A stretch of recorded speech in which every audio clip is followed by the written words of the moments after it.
আজকের মতো কোর্ট পর্ব শেষ। এই যে ব্যারিকেড সকাল থেকে করে তোলা হয়েছিল, সেই ব্যারিকেড এখন খোলা হচ্ছে, কিন্তু নিরাপত্তা এখনো আছে এবং সাধারণ মানুষের ভিড় এখনো আছে, কারণ এই সাধারণ মানুষ এখনো পর্যন্ত জড়ো হয়ে আছেন, তাদের মতামত দিচ্ছেন। তারা চেয়েছিলেন যে চূড়ান্ত কোনো একটা দৃষ্টান্তমূলক শাস্তি হোক অপরাধীর, দৃষ্টান্তমূলক শাস্তি হোক মূল অভিযুক্ত সঞ্জয় রায়ের। আর আজকে সঞ্জয় রায়কে দোষী সাব্যস্ত করলেন বিচারক অনির্বাণ দাস এবং দোষী সাব্যস্ত করার সঙ্গে সঙ্গে বুঝিয়ে দিলেন তার মৃত্যুদণ্ড পর্যন্ত হতে পারে, সঞ্জয়ের মৃত্যুদণ্ড পর্যন্ত হতে পারে।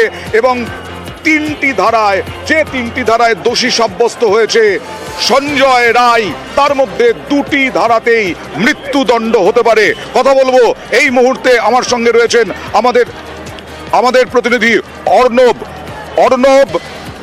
যে দুটি ধারা বলা হচ্ছে, যে দুটি ধারায় এখনো পর্যন্ত যে মৃত্যুদণ্ডের সম্ভাবনা, আমার সরাসরি প্রশ্ন, রাজ্যের মানুষ, দেশের মানুষ আমরা দেখেছি চান সর্বোচ্চ শাস্তি, সেই সর্বোচ্চ শাস্তি হতে পারে কত শতাংশ হতে পারে?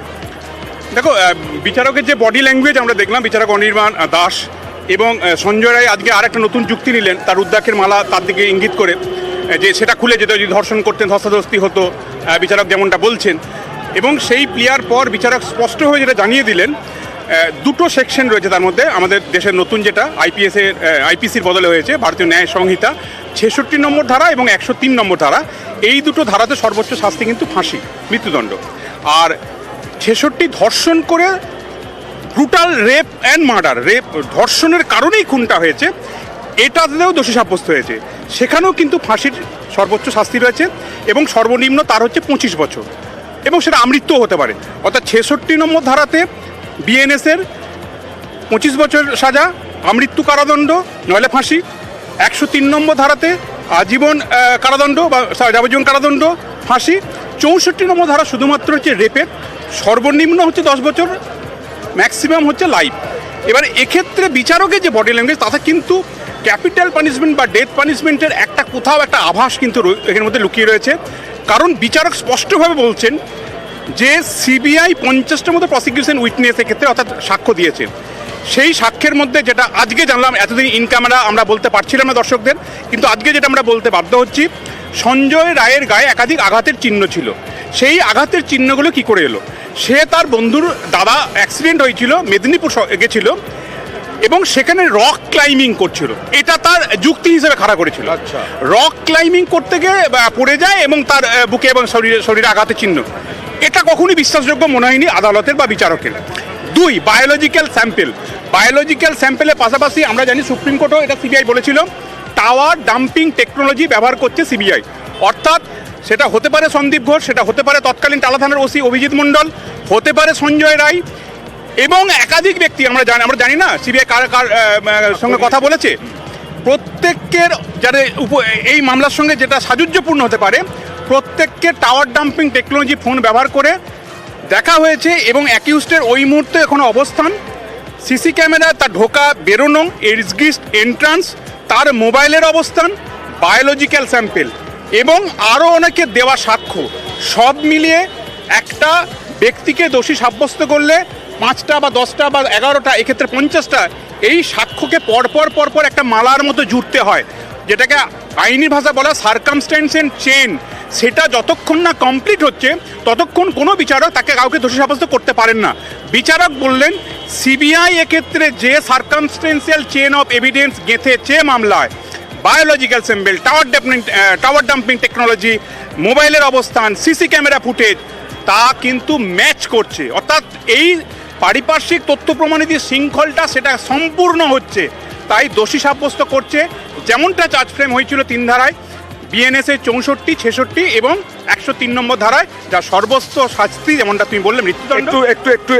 একটু দর্শকদেরকে জানাই যে সিবিআই হাওয়ায় তদন্ত করেনি, বিচারক তার মানে সমস্ত তথ্যে সন্তুষ্ট। এমনকি অর্ণব যেটা বলতে চাইছে, অত্যাধুনিক পদ্ধতি দিয়ে তদন্ত করেছে, শুধু সাক্ষ্যর মাধ্যমে নয়, তাই তো অর্ণব? একেবারে তাই। এক্ষেত্রে সিএফএসএল এর রিপোর্ট ছিল, যেক্ষেত্রে বায়োলজিক্যাল স্যাম্পলের একটা বিষয় উঠে আসে, সেটাও ম্যাচ করেছে সার্কামস্ট্যান্সিয়াল এভিডেন্স চেন হিসেবে। এবং টাওয়ার ডাম্পিং টেকনোলজি। শুধুমাত্র সিসি ক্যামেরার ফুটেজ ওই অংশটুকু যেটুকু আমরা ভেবেছি যে ওই 29 মিনিটের একটা বিষয় বলা হচ্ছে, এর বাইরেও কিন্তু সুপ্রিম কোর্টের নির্দেশে কলকাতা পুলিশ পুরো হার্ড ডিস্ক কিন্তু তুলে দিয়েছিল সিবিআইকে। সিবিআই কোনটাকে কাজে লাগিয়েছে সেটা তো ইন ক্যামেরা পুরোটা আমরা জানতে পারিনি, এবং যে ভার্ডিক্টের কপি সেটা সোমবার আগে পাওয়া যাবে না, সার্টিফাইড কপি, এটা বিচারক জানিয়ে দিলেন। কাজে ওই কপি আজ পাওয়ার কথা নয়। কিন্তু বিচারক যা বললেন যে ওই সমস্ত biological sample CBI tower dumping technology, tower location, অ্যাকিউজডের, সাক্ষ্যদের সব কিছু কিন্তু ম্যাচ করে গেছে। কাজে এখান থেকে পালানো, বায়োলজিক্যাল স্যাম্পেল থেকে পালানো কিন্তু খুব মুশকিল। আমার রক্ত এটা আমার নয়, বা এই বায়োলজিক্যালের ডিএনএ এটা আমার নয়, এটা বলা খুব ডিফিকাল্ট, কারণ সেটা ম্যাচ করেছে। এবং এই বায়োলজিক্যাল স্যাম্পেল কিন্তু রেম মার্ডার কেসে অত্যন্ত গুরুত্বপূর্ণ। তুমি একটা জিনিস মনে রাখো, সীমা পাহুজা সিবিআই যিনি অফিসার ছিলেন, তিনি কিন্তু হাতড়াও সামলে এসছেন। কাজে তিনি এত বোকা নন যে এরকম কিছু খাপছাড়া কিছু দিয়ে এটাকে একটা কনভিকশনের দিকে নিয়ে যাচ্ছেন, তা নয়। এই বিষয়টা হতে পারে কলকাতা পুলিশ একটা বড় অংশ সাহায্য করেছে, শুরুর দিকে অনেক তথ্য তারা নিয়ে এসছে, পোস্টমর্টম থেকে আরম্ভ করে বিভিন্ন কিছু, কিন্তু সিবিআই সেটাকে গেঁথেছে। এই প্রসিকিউশনে কিন্তু সিবিআই করেছে, কলকাতা পুলিশ করেনি। কাজে কলকাতা পুলিশের পিপি করেনি, সিবিআই পিপি করেছে, স্পেশাল পিপি করেছে। তাদের দিল্লি থেকে পিপি উড়ে এসছে, আমরা জানি। আমিও হাইকোর্টে মামলা করার সূত্রে জেনেছি তাদের বিভিন্ন সময় কনফারেন্স হয়েছে আইনজীবীদের মধ্যে, এবং সেক্ষেত্রে বড় বড় অফিসাররাও যুক্ত ছিল, আমি জানি। এবং সেই জায়গায় একটা বিষয় এখন নতুন একটা লিগ্যাল ব্যাটেলের জায়গা খুলে দিলাম। কেন সঞ্জয় রায় নিজেকে নির্দোষ দাবি করলো, নতুন একটা ঢাল নিয়ে এলো, তার রুদ্রাক্ষের মালা খুলে পড়েনি, ছিঁড়ে যায়নি।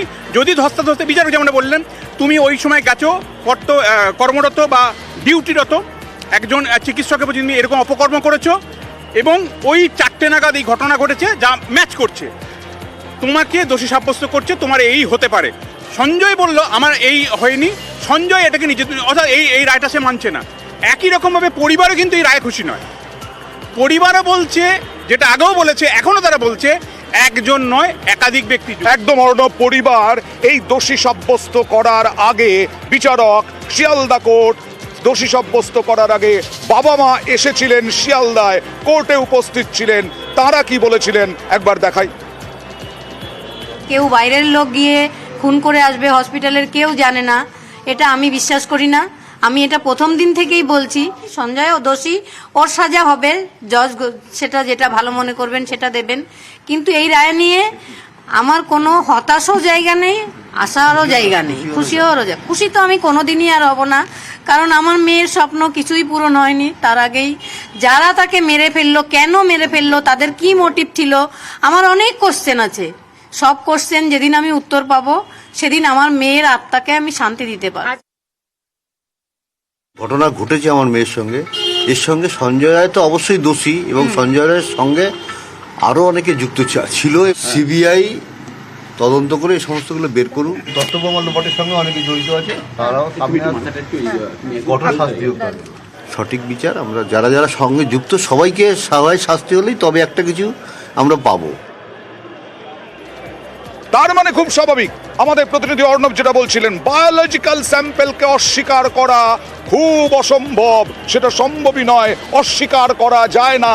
বায়োলজিক্যাল স্যাম্পেল দেখেই সবটা মিলিয়ে বিচারক আজকে দোষী সাব্যস্ত করেছেন, এবং সোমবার সাজা ঘোষণা করবেন, মৃত্যুদণ্ড পর্যন্ত হতে পারে সঞ্জয় রায়ের। অর্ণবের সাথে আরও একবার কথা বলবো, হাইকোর্টে অন্য কোর্টেও অনেক রকমের মামলায় তুমি ছিলে কোর্টরুমে, অপরাধী যখন এই রকমভাবে বলে, আজকে সঞ্জয় রায় যেরকম অপরাধী, সঞ্জয় রায় যখন কনভিন্স করার চেষ্টা করছেন বিচারককে, তুমি কিরকম দেখলে? বিচারক কি কনভিন্স হচ্ছেন?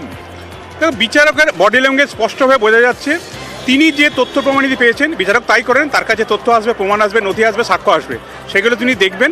এবং দেখার পর আমি আবারও যেটা বললাম, ওই চেনটা যতক্ষণ কমপ্লিট হবে, অর্থাৎ উনি ওই সময় পৌঁছালেন সেটা সিসি ক্যামেরা বলছে, তার মোবাইলের টাওয়ার লোকেশন বলছে, আর একজন সাক্ষী দিচ্ছে হ্যাঁ ওই সময় ওখানে গেছিল, এই ম্যাচ যখন হয়ে গেছে সেই জায়গায় দোষী সাব্যস্ত হওয়া ছাড়া অন্য কোনো বিকল্প নেই। এবং তিনি যেভাবে তার যুক্তিকেও কেটে 3টে ধারাতে তিনি দোষী সাব্যস্ত, এবং তিনি স্পষ্ট বলে দিলেন তার সর্বোচ্চ শাস্তি হতে পারে ফাঁসি, সর্বনিম্ন হতে পারে আমৃত্যু কারাদণ্ড অর্থাৎ যাবজ্জীবন কারাদণ্ড। তাতে কিন্তু এই সাজা ফাঁসি হওয়ার দিকে কিন্তু একটা সমূহ সম্ভাবনা রয়েছে। এই সাজা ঘোষণা ফাঁসির দিকেই হতে পারে। আবার দেখাবো কিছু বক্তব্য, আবার দেখাবো, কারণ আজকে যে দোষী সাব্যস্ত হয়েছে সঞ্জয় রায়কে ইতিমধ্যেই প্রেসিডেন্সি সংশোধনাগারে, প্রেসিডেন্সি জেলে নিয়ে যাওয়া হয়েছে। যার বক্তব্য দেখাবো, আমি আরেকবার পিসিআরকে বলবো আমাকে বলতে যে কার আরেক সহকর্মী রুমেলার পাঠানো প্রতিবেদন, প্লিজ। এমন একটা ঘটনা যা গোটা দেশকে নাড়িয়ে দিয়েছিল, সেই ঘটনার রায়ে একবার উৎসুক মুখের ভিড়টা দেখাই আপনাদের। শিয়ালদা স্টেশন চত্বর এমনিতেই গমগম করে, কিন্তু এই শিয়ালদা আদালতের বাইরে যেখানে ব্যারিকেড করে দেওয়া হয়েছে, আজ সেখানে এমনই ভিড়, এবং তারাও চাইছেন ওই বিচারটাই। চাল ওর ফাঁসি হোক। আগামী সোমবার বিচারক সাজা ঘোষণা করবেন, কি চাইছেন? আমি চাই ওর ফাঁসি হোক। দোষীদের ফাঁসি চাই, খালি সঞ্জয় রায় একা নয়, ওর সঙ্গে যারা যারা আছে সবাই, যারা আছে সবাই, কোনো ছাড় নেই। সকলেই এক বাক্যে ফাঁসির দাবি করছেন। ওই যে আপনাদেরকে বললাম, এই উৎসুক মুখের ভিড়, এরাও হয়তো কোথাও না কোথাও, কখনো না কখনো বিচারের দাবিতে পথে নেমেছিলেন, আন্দোলন করেছিলেন।